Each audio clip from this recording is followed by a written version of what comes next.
Hi, this is Vicki with Learning Home Volunteers, and welcome back to our session on camping.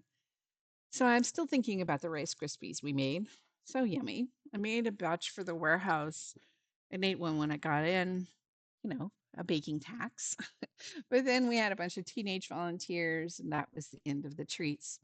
Well, this week, we aren't going to make any treats, but we are going to make some really fun crafts. So let's get started.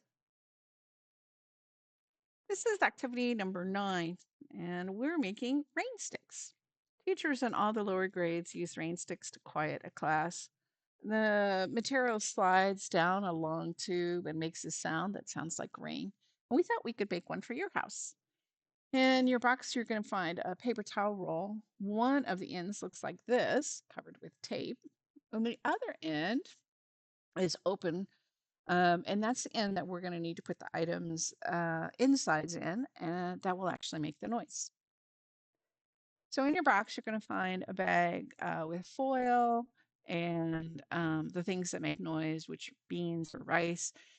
First, what you want to do is create a roll from your foil so that it's could actually make it.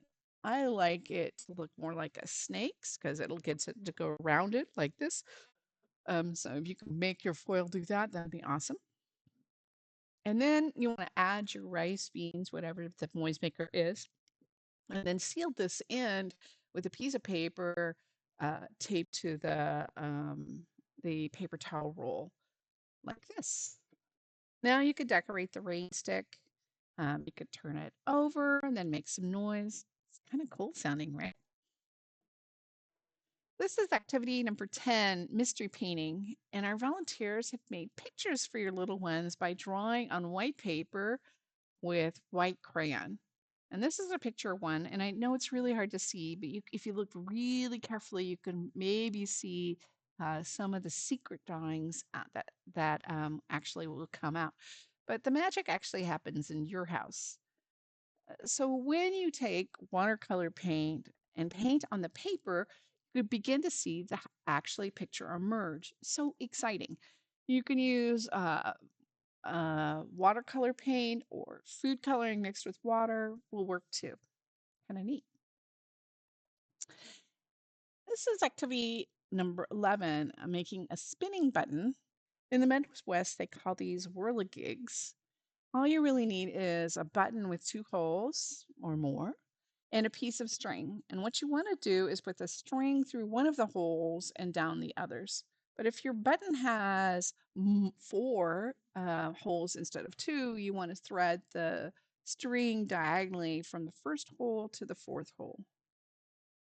Then we need to tie a knot and you're actually ready to use it. What you do is hold the yarn on each side and get the button to slide in the middle and then swing it around and around in a circle to wind it up. And when there's tension on the string, you want to pull your hands back gently out and then back in, which will make the strings tight again. And once you get the hang of it, the button will keep spinning and make a really fun whirling noise. Our last activity of this session is activity number 12, and we're going to actually make a kite. We're going to make this kite out of a paper bag, and I would start this activity by having your child decorate the bag. You can do this with markers or crayons or cut paper. We've actually included some crepe paper to make a kite tail, but you could use it for decorations too. At the bottom of the bag where it sits flat, you want a kind of tiny little hole at the base of the bag. Next, you want to take the string that we provided, tie it to the middle of a popsicle stick, and then thread the string through the hole.